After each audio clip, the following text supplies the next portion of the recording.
Você já deve ter ouvido essa palavra em algum lugar, Lúcifer. Mas você sabia que ela não está na Bíblia comum? A Bíblia que nós lemos, a Bíblia em que nós acreditamos, não existe esta palavra Lúcifer. O termo vem de Isaías, que cita como caíste do céu estrela da manhã. Mas isso foi um erro de interpretação, já que Isaías não estava se direcionando a Satanás, e sim ao rei da Babilônia. Jesus Cristo falou que Satanás foi o que sempre foi, acusador e homicida. Ora, pois, o primeiro homicídio de Satanás foi ter feito Eva e Adão morrerem. Foi consequência da sua mentira, porque ele também é mentiroso. Então, de onde vem essa palavra? De onde vem o termo Lúcifer? Você já deve ter ouvido alguma vez, nas pregações da sua igreja, alguém dizer que Lúcifer era um anjo de luz, que regia um coral no céu ou que ministrava a palavra de Deus para vários anjos e que assim ele conseguiu, por meio da sua mentira e enganação, converter a terça parte dos anjos à rebeldia. Mas isso não está na Bíblia que você lê. Então, de onde vem esse conhecimento? Esse conhecimento vem do manuscrito do Mar Morto, um Gênesis apócrifo, manuscrito de Melquisedeque, rei de Salém. E é considerado um livro apócrifo. Apócrifo por quê? Porque o apócrifo ele não é considerado verdadeiro pelos religiosos cristãos, porque disse que quem escreveu não é de fato quem diz ter escrito. Ou seja, se Melquisedeque é quem diz ter escrito o livro de Melquisedeque, eles falam que não, pode ter sido escrito por outra pessoa. E por esses motivos não são aceitos como histórias verdadeiras. Vamos ver um pouco sobre esta passagem de Lúcifer, do livro de Melquisedeque. A história do universo, capítulo 2. O tão acalentado sonho do Criador se concretizou. Agora, como Pai carinhoso, conduzia as criaturas através de uma eternidade de harmonia e paz, em virtude do cumprimento das leis divinas. O universo expandia-se em felicidade e glória.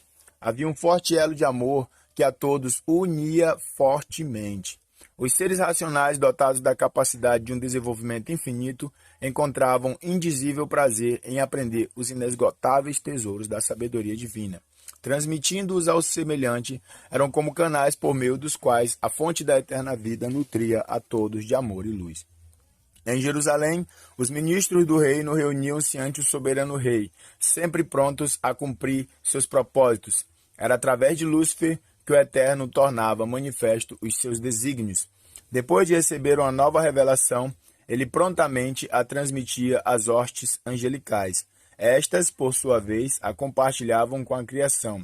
Em célere voo, os anjos rumavam para os planetas capitais, onde em grandes assembleias reuniam-se os representantes do demais mundo.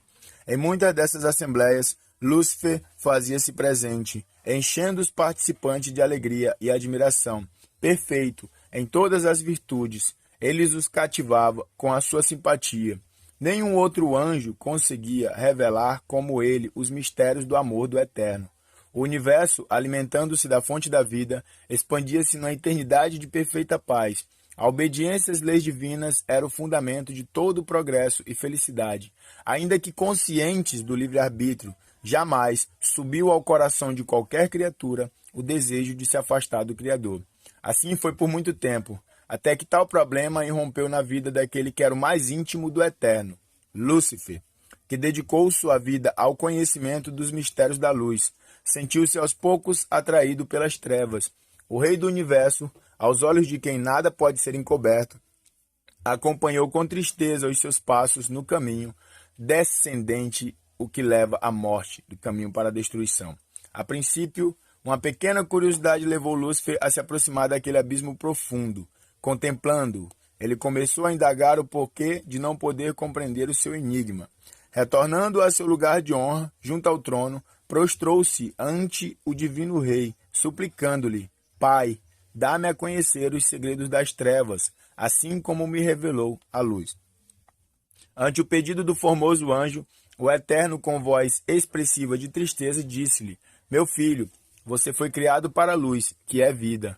Convencendo-se de que o Criador não lhe revelaria os tesouros das trevas, Lúcifer decidiu compreender por si mesmo o enigma. Julgava-se capacitado para tanto.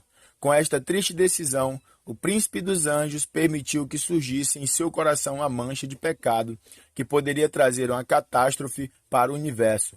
Só Deus sabia o que se passava no coração de Lúcifer. O anjo que foi criado para ser o portador da luz estava divorciando-se em pensamento do bondoso Criador, que no esforço de impedir o desastre, rogava-lhe permanecer ao seu lado. Uma tremenda luta passou a travar-se em seu íntimo. O desejo de conhecer o sentido das trevas era imenso. Contudo, os rogos daquele amoroso pai, a quem não queria também perder, o torturavam. Vendo o sofrimento que sua atitude causava ao Criador, às vezes demonstrava arrependimento, mas voltava a cair. Antes de criar o universo, Deus já previu a possibilidade de uma rebelião. O risco de conceder liberdade às criaturas era imenso, mas sem este dom, a vida não teria sentido. O Eterno não queria reinar sobre robôs, programados para fazerem somente a sua vontade. Ele queria que a obediência fosse fruto de reconhecimento e amor. Por isso decidiu correr o grande risco. Ainda que prosseguisse na busca do sentido das trevas, Lúcifer não pretendia abandonar a luz. Esforçava-se para chegar a uma combinação entre essas partes, que no reino do Eterno coexistiam separadas.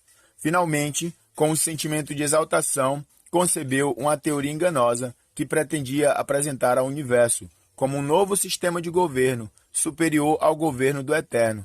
Denominou sua teoria de a ciência do bem e do mal. Estruturada na lógica, a ciência do bem e do mal revelou-se atraente aos olhos de Lúcifer, parecendo descerrar um sentido de vida superior àquele oferecido pelo Criador, cujo reino possibilitava unicamente o conhecimento experimental do bem. No novo sistema haveria equilíbrio entre o bem e o mal, entre o amor e o egoísmo, entre a luz e as trevas. Ao longo do tempo em que amadureceu em sua mente a ciência do bem e do mal, Lúcifer soube guardar segredo diante do universo. Continuava em seu posto de honra, cumprindo a função de portador da luz. Contudo, por mais que procurasse fingir, seu semblante já não revelava alegria em servir ao Eterno. O divino rei, que sofria em silêncio, procurava, por meio de suas revelações de amor, preparar as criaturas racionais para a grande prova que se aproximava. Sabia que muitos dariam ouvido à tentação, voltando-lhes as costas. A noite da provação faria sobressair, contudo, os verdadeiros fiéis, aqueles que serviriam ao Criador não por interesse, mas por amor. Ao ver que a hora da prova chegou e que Lúcifer estava pronto para traí-lo diante do universo, o Eterno, que jamais cessou de revelar os tesouros de sua sabedoria, tornou-se silencioso e contemplativo. O silêncio fez reviver no coração da hoste a lembrança daquela primeira excursão sideral, quando, depois de lhes mostrar as riquezas do reino da luz, Deus tornou-se silencioso ante aquele abismo escuro. Lembram-se de suas palavras: todos os tesouros da luz estarão abertos ao vosso conhecimento, menos os segredos ocultos pelas trevas. Sós livres para me servirem ou não. Amando a luz, estarei ligados à fonte da vida. Lúcifer, que passou a cobiçar o trono de Deus, indagou-lhe o motivo de seu silêncio. O Criador, contemplando-o com infinita tristeza, disse-lhe: é chegada a hora das trevas, você é livre para realizar os seus propósitos. A gente vai ficar apenas com essa leitura aqui, para que vocês compreendam. A palavra Lúcifer, conhecida por nós cristãos, ela vem de fato de um livro apócrifo de Melquisedeque. Os pregadores que pregam em cima desse livro não dizem para vocês que vem desse livro para que não haja escândalo e a igreja não tenha como inferior a pregação do pregador. O livro de Melquisedeque não é um livro aceito por a maioria dos cristãos, mas ainda assim é um livro muito edificante, porque a gente consegue compreender o amor de Deus. Depois disso, Deus faz o reino dos homens, que é a terra, e entrega o poder sobre esse reino para Adão e Eva, provando que ele não é egoísta, nem ditador, nem narcisista, provando que ele divide sim o seu amor, ele divide sim sua glória e ele divide o seu poder. Ele só não deixou Lúcifer assumir porque ele sabia que o sistema de Lúcifer era um sistema de sofrimento. O sistema do bem e do mal é esse sistema que nós vivemos hoje. Esse sistema foi criado por Lúcifer, o anjo de luz. Esse sistema em que as pessoas morrem e matam, em que as pessoas sofrem, em que há guerra, em que há doença, em que há maldade, não é um sistema feito por Deus. Deus fez um sistema de amor e de bem. Lúcifer fez o sistema do bem e do mal. E esse é um pequeno trecho do livro de Melquisedeque.